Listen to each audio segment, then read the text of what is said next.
Welcome to the Creatorpreneurs Podcast, where creatorpreneurs monetize their knowledge and how you can become one too. I'm Antonio Lazo, the co-host, joined in the studio with my twin brother, Rico. How's it going, bro? It's going well, Antonio. Really excited to be here. Today is a special episode, which we're entitling Finger on the Pulse, AI and Communication Hustle. And the reason that it's a special podcast is this is a finger on the pulse, a look back on what we've accomplished. And before we get into sort of the content of the things that we've already done, why don't you go ahead and share with the audience our origin story, or the genesis, if you will, of the podcast. For those that haven't followed us and are new joiners, I want to take you through exactly how we got started. My brother shared with me a video from TikTok about Courtney Johnson, who is an amazing creator who talks about the business space across social media. She mentioned this notion of, by posting frequently on LinkedIn, ideally daily, that you'll never be short of opportunities. Companies will literally be knocking on your door, etc. And so that really got me thinking, how am I going to create content on a daily basis? What am I going to speak about? And so I set up some Google alerts on content creation, content strategy, artificial intelligence, as sort of this way to come up with ideas for what to post. And as I started posting on a daily basis, I started to read up on these different trend reports and different studies and different articles on those topics I just mentioned. And I came across this report by Thinkific that talked about this notion of content creation and monetizing your knowledge through content and so forth. And I think it was really the juxtaposition of those two. I said, I've been doing content creation for over a year now. I think it's high time we try this new format of doing an in-studio podcast. I'd spoken with the guys here at Aldress Play. We had been corresponding via Instagram. I knew their facilities, at least online. So I decided to come and check it out. And here we are. And it's just been amazing to take on this initiative. And I've really enjoyed the process. I'm so glad that you did take this initiative, because you basically pulled me in kicking and screaming when you said, Rico, let's do this podcast. I said, sure, let's do it online, a virtual podcast, Riverside FM. That was my comfort zone. That's what I had done previously. And you're like, no way, bro. We're doing in studio. You had found this wonderful studio here at Aldress Play.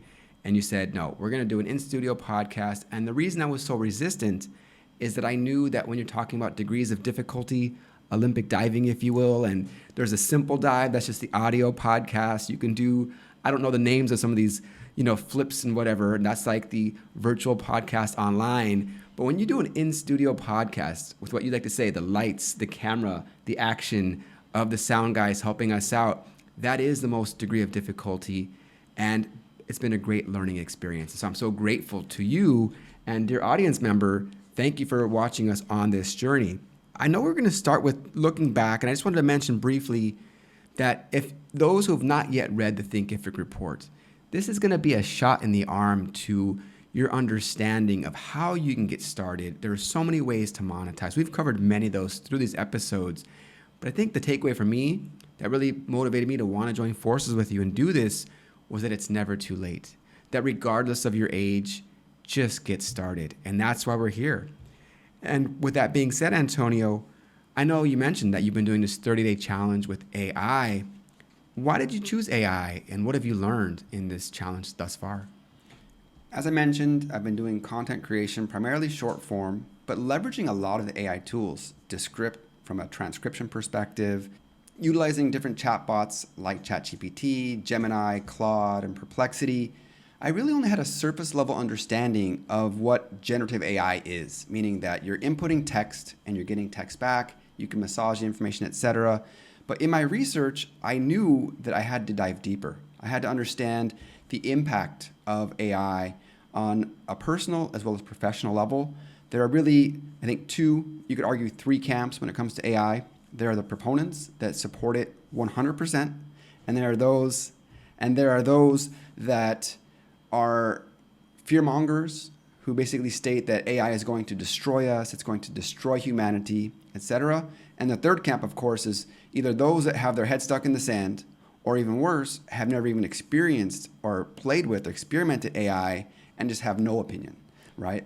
And so I'm sort of between the two camps, depending on flavor of the day, which article I read, etc. I am a proponent of AI, but that being said, as I've gone down this proverbial rabbit hole of understanding the impacts of AI, I think we really are in for a very big awakening, a reckoning, if you will, which is why I continue to be on the soapbox and say, look, you need to become proficient in artificial intelligence, predominantly generative AI, understanding how to work with the tools, and based on that, you can really formulate your own opinion. And for those in that third camp, if you will, the sort of the ignorance is bliss, none the wiser, just not have yet to find a use case and thus even experiment with the tools, how should they get started? What do you recommend? Or what have you done in addition to, researching online? What else have you done to learn more about AI? Well, that's a great question. In fact, on Friday of last week, we participated in this webinar given by Distance Learning Media, a company organization based out of Austin, Texas. And they gave a 2-hour-long webinar on sort of what is artificial intelligence. They had a toolkit available, and they walked us through several different tools. And after having done this daily video challenge and having played with a number of tools, I think you and I both found it very elementary, very basic. But for those that, for some reason, are just a little bit concerned about where do I get started, I would say look to experts out there. Distance Learning Media is simply just one example. Others who are a bit more self-sufficient, you can obviously dive into the chatbots. Everybody knows ChatGPT leveraging the first mover advantage. It has brand cachet. It's almost like Kleenex or Xerox, for example. Everybody thinks ChatGPT is AI. It's only just one simple tool.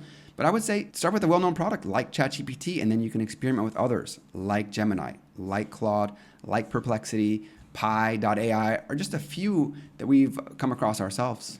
And we've mentioned a lot of these topics in the previous episodes. We've touched on different tools, and we even named personality types of these AI tools. But again, if you want to learn AI tools, you can do this through purchasing courses like we attended online. You can go to YouTube.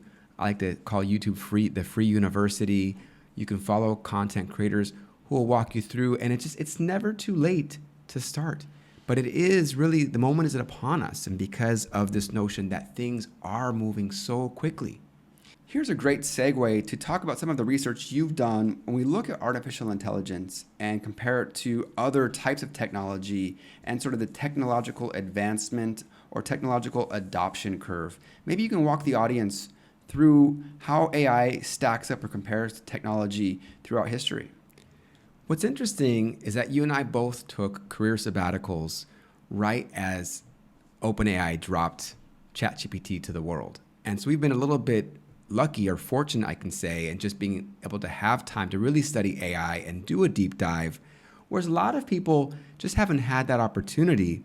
And even though I'm reading on a daily basis about AI, I'm using it every day in my content creation and my coaching, I still feel like I'm a neophyte. I still feel like I'm an absolute beginner. And then yet when I speak with friends or family who are not using these tools, it makes me feel a little better, like, okay, maybe I shouldn't be so worried.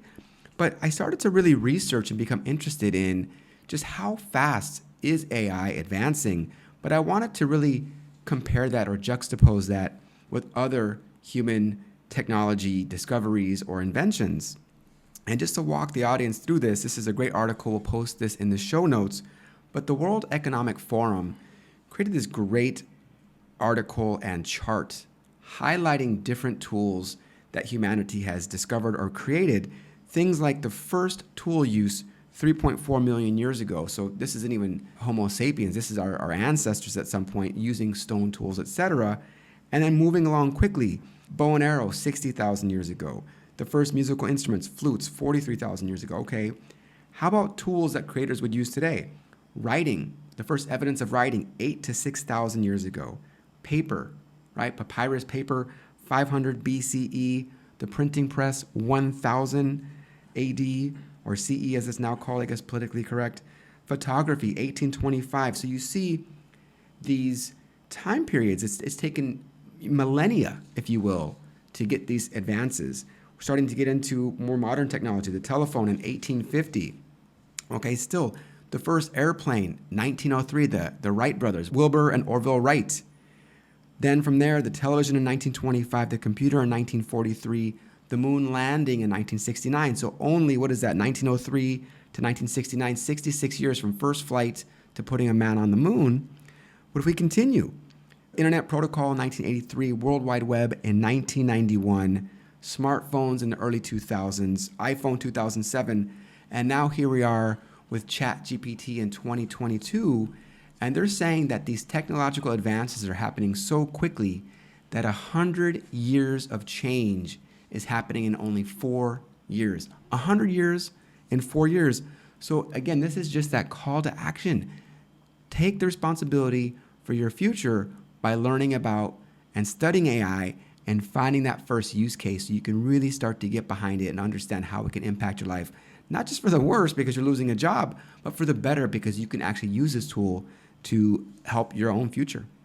As we've talked about, AI automation is upon us. It's going to impact pretty much any job. There was a recent interview by Mark Cuban who very much spoke very intelligently to the impacts that AI is going to have on human society and jobs in general. So no one is really safe.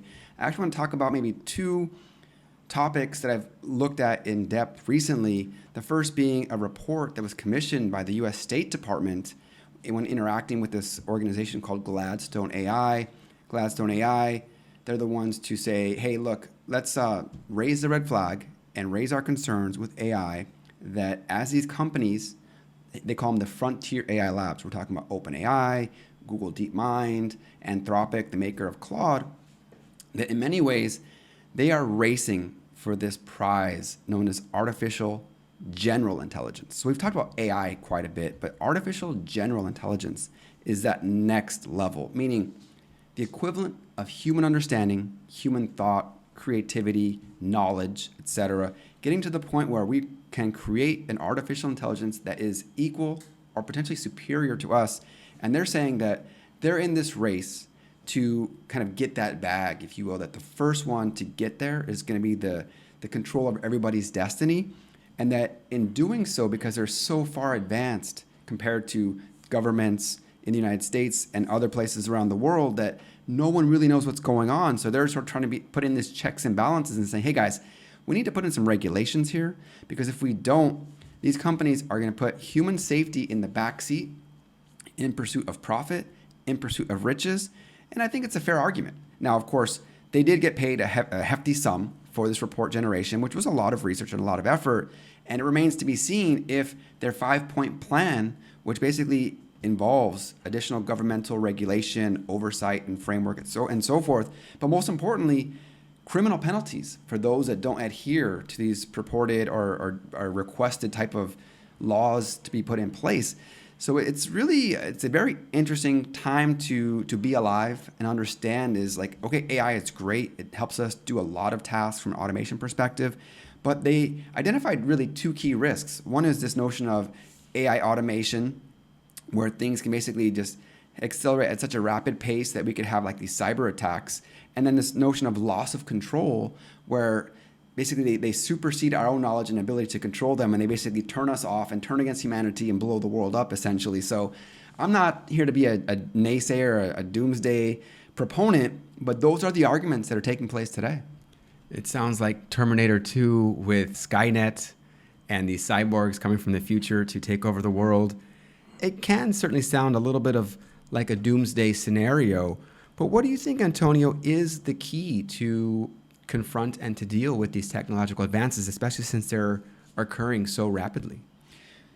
I don't think anybody really knows that question, and I think that's why people like Elon Musk and others are raising the alarms and sounding the bells to say, hey guys, we kind of need to pause here. And to go maybe a little bit further into this Gladstone report, they're saying, look, let's set a level of development from an AI perspective that's about at the ChatGPT 4 level, maybe a little bit more advanced, but basically have this threshold that AI cannot go above and beyond that, because there might be repercussions.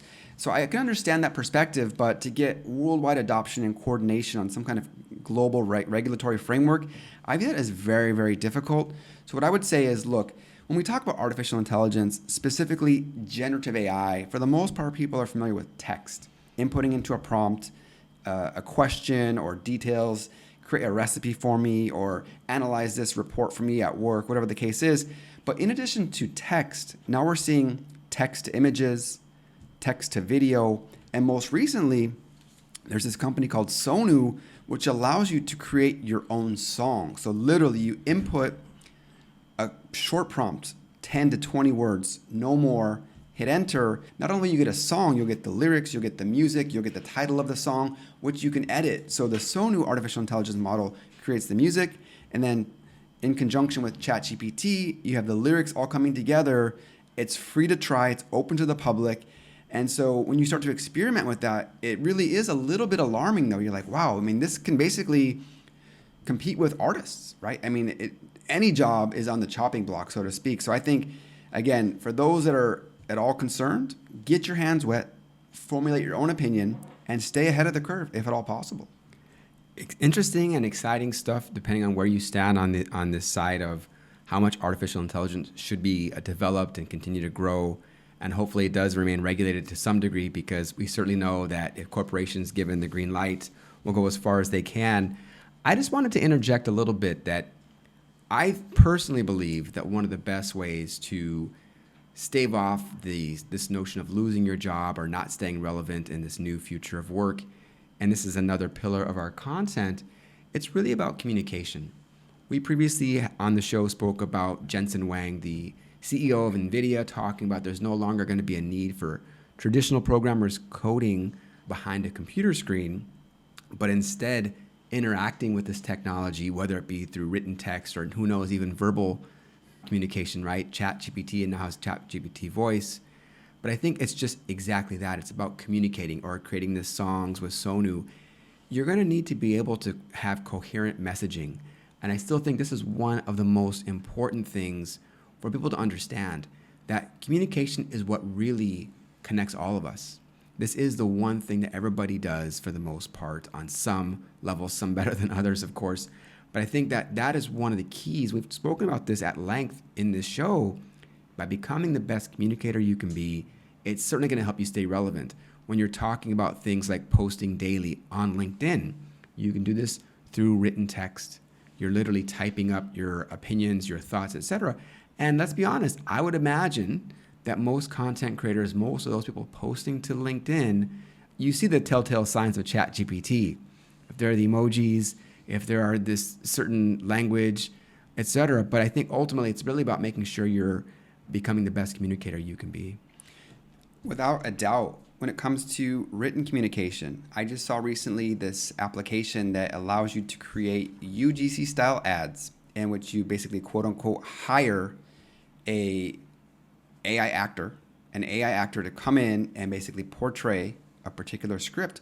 But at the end of the day, you have to create that script. AI is not going to create the script for you. You can prompt it to create the script, but there has to be some kind of input. Now, again, these AI models, they learn through machine learning, meaning that they're fed all kinds of information. And when we look at these different examples, we know that OpenAI, who's facing many, many court cases right now because they're being sued by people that have intellectual property. They say, hey, I didn't authorize you to scan my book or scan my encyclopedia or whatever the source information is. Very similar with some of these images that are feeding Midjourney. And in fact, OpenAI, there was a recent interview by the CTO of OpenAI, Mira Murati, and she was asked on a number of different occasions in this interview, what is the source of these videos? And she basically was dancing around the question, saying, is it videos pulled from YouTube, pulled from Instagram?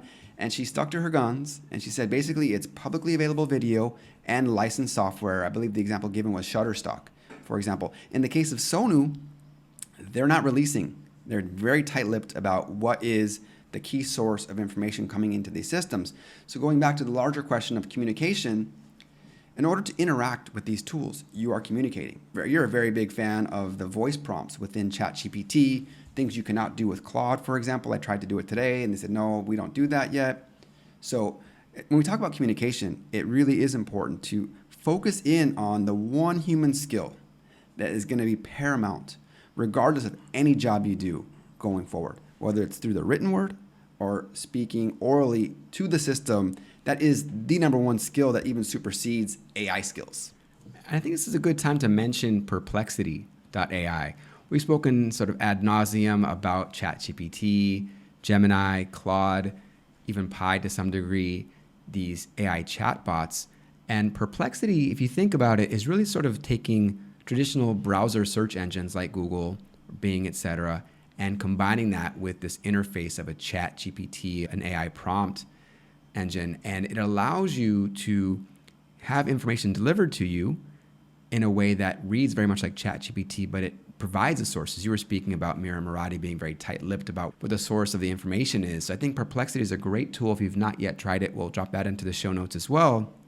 But it's a great tool to do research, and they also have a voice feature. So you can use the microphone. So if, for instance, if you're walking and you don't have a chance to really type in what you're doing, or just a quick way to ask a question, you can use Perplexity, which I think is just a fantastic tool. But again, the notion of communication is really, really key. And I just want to go ahead and share a little bit of a story, if you don't mind, Antonio, because as we've talked about communication and AI being the two pillars, I just have been fascinated by communication. I've spoken at length throughout these episodes about my participation in a speaking community. And we had the great fortune of having a guest speaker, Craig Valentine, the 1999 world champion of public speaking. And he really spoke about storytelling as being the best way to communicate with your audience. That whatever your message is, if you're speaking to the audience and you're dropping facts and figures, if you don't contextualize this for your audience, they're not going to remember things. He said you can use metaphors, you can use analogies, but stories and storytelling, that is how you truly can connect with your audience. And he said that if you become a master storyteller, you can connect with any audience. So I highly recommend people looking up Craig Valentine. But the single biggest takeaway for me with his training was this notion of using foundational phrases. And a foundational phrase is simply the message that you want to convey to your audience in 10 words or fewer. The idea is whatever that message is, use it in a way to help people really have the takeaway. If you do that, you will become the best storyteller. And by being a storyteller, you can connect with any audience. And again, whether that's in an interview, you're interviewing for a job, leading a team, whatever it is, by telling stories, you're going to be able to really, really become a master communicator. Antonio, this might be a great time to share some of our wins of the week. Do you have any you'd like to share? Well, I've really admired your enhancements with your communication. So behind the scenes, I'm working on my communication delivery as well, maybe not as succinctly or following a particular protocol. But I can say that this podcast has been wonderful from a communication standpoint and the overall delivery, because for whatever reason, when you're in a podcast format, you come across as an expert. And that format has become very successful. You can sort of fake it until you make it. You don't have to be in a studio. You can literally just plant a mic on your table, put a light up, and just record and act as if you're on a podcast. But people are watching. When you publish your content, people are watching. And I can honestly say that even though we do this long form version in Spotify and YouTube in the horizontal format, it's really been the vertical hot takes that have served us very well. On a personal level, I was sought out to create some long form content we touched upon in the last episode. It's leading to additional videos. So going back to the communication piece, I recognize that I need to practice much more. So when it comes to recording, I'm able to more succinctly get my points across, not leveraging a script so much and speaking freely, speaking extemporaneously, as we talked about in the last episode. In addition to that, I've also had 2 additional interviews with some agencies, both from Spain. So doing content in both English and Spanish has been pivotal.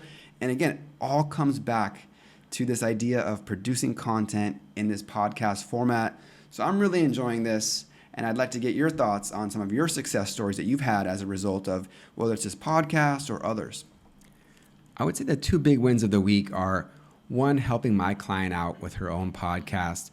She agrees that the long form content is great, but the hot takes is really where it's at. And she was asking me, like, Rico, how do you and your brother do the hot takes? Because it's different from the long form video. So I was giving her a rundown, if you will, right? Setting up your iPhone at a 45-degree angle that allows you to speak to the camera and thus the audience in a way that really allows you to connect with your audience.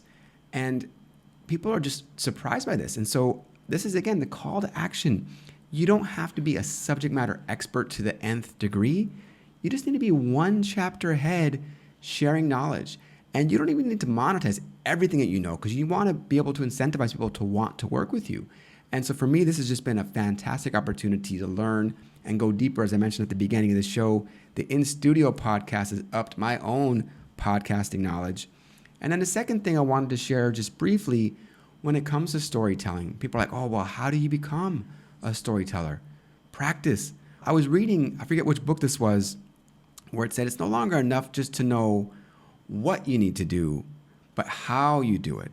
So how does one become a master storyteller? Certainly you can watch others telling stories, but I'm going to tell you right now, Antonio, leverage AI. You record yourself with your phone.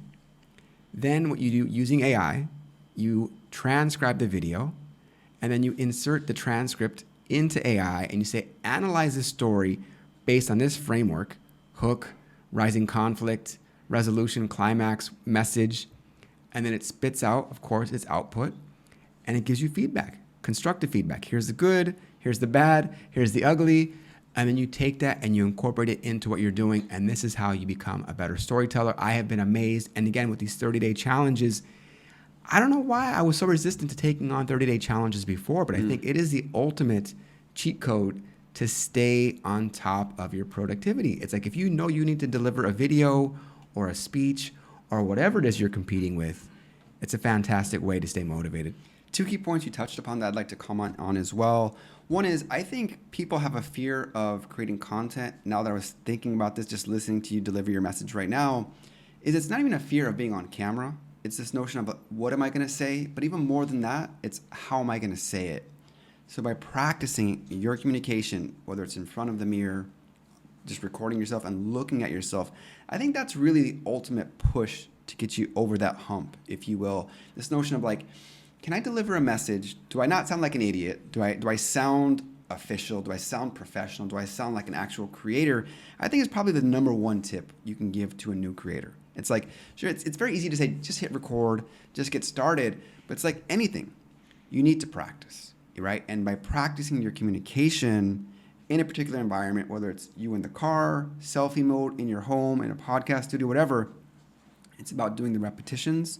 By practicing your communication, you're going to grow in your confidence, and you're not even going to recognize that the camera's rolling. It's lights, camera, action, but it becomes par for the course and very easy to deliver that message. And secondly, I wanted to talk about this notion of doing a daily challenge. It's almost like having this accountability partner baked in, that by doing so, you realize that, what were you doing before? Like, why was I not as productive before? Now I can literally come up with an idea. I can create the script, I can record myself and edit and get that all done in one day and still have time to spare. In fact, my video for today is not yet done, but after having done, we're day 18 now, I know I can go home and just crank it out and then hit publish, right? And so I think that's really what this is about. Leveraging communication and leveraging knowledge that you do on a daily basis is really the key to success. The key to success, I think, as well, is just like you said, daily activity, productivity, action. It is so much better to spend 5 minutes on something daily than it is 1 hour or more on a weekly basis. And why is that? It just goes to how we're made up as humans. We have habits. We're creatures of habit. We do what we know. We do what we do. And if we're not taking action, it is so much more difficult to just go and do something once a week. If I compare this to fitness, if you go to the gym once a week, is that really going to move the needle on your fitness? And so it's better to spend 5 minutes daily doing push-ups than it is to kill yourself one day a week doing a spin class or a HIIT class. It's just not enough. It's really about that daily practice, and I think that's so, so key. And to your point as well, just record yourself. You don't need to post this online. Just talk about anything you love, but the key is talking. The days of just posting a picture and some text, that is like 2016, 2017, maybe 2018. You have a lot to say. And I think there's been a real shift in society away from celebrity worship and wanting to follow celebrities. People now want to be the celebrity. They want to be the influencer. They want to be the creator. And I'm all for that.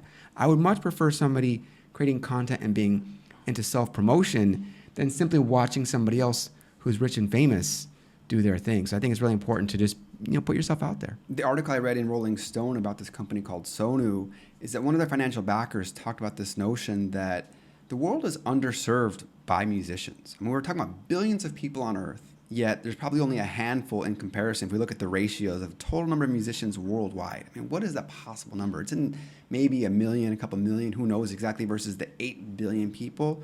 So this notion of let's remove the barriers to entry. Everybody can become a creator. And the notion here is that it's actually going to enhance music because you've got more creative minds coming together, mixing genres, etc., developing new types of music. And so I can agree with that idea, right? And so there's just this notion of like, be a creator, don't just be a consumer. Everybody has a voice, and your voice is just as important as the celebrities. They're no one special. They're a human being just like you. So put your voice out there, whether it's through a text, image, video. But communication, of course, is the underlying layer with regard to communication and content. I think this is probably a good time to start bringing the show to a close. Just wanted to respond, though. I do think there's always going to be that sort of desire for musicians specifically to go back to being the acoustic guitar player or the piano player, any instrument that is not electronic in nature. I think there's always going to be a place in the world for that. So this is, again, not to cause any undue fear. I think there's always going to be an audience for that sort of, whatever activity. There's always sort of the new school versus the old school. There's the orthodox and the unorthodox. It's like, how much do you want to embrace the new versus stay with the old? It's a personal decision, but I just think anybody, they want to create music, and AI is that gateway into that world. I'm all for that. I think the verdict is still out as to what is going to be the impact of artificial intelligence, but I'm diving headfirst. I'm going to continue to challenge myself, draw my own conclusions, of course, stay ahead of the curve as much as possible, continue to read, and I'll be sharing with you, the audience, my findings on these reports, on these articles, and on these videos that I'm doing. I would welcome you to follow me on my journey in my daily video publication of AI topics, and really look forward to coming back here in the hot seat and sharing with the wider world of all that we're doing here at the Creatorpreneurs Podcast. And lastly, again, this is just a call to action. Let us know what you want us to cover. We've had some people, give us insights as to what they'd like to see. We also want to start doing interviews very, very soon. We've been compiling names of creators we want to reach out to. But again, we want to serve you, our audience, our viewers, our listeners. This show is really to get you motivated to start producing content if you haven't yet done so, or if you're doing so, how are you going to monetize that? But a great show, Antonio. Looking forward to next week and our new show. Any final words? All I can say is this has been a fantastic journey. We're only 2 months in. We've got many, many more episodes to come, and we want to continue to share with you. So please, as my brother said, provide your comments, engage with our content, and we'll be getting back to you. Thanks so much, everyone. Until next time. See you in the next episode.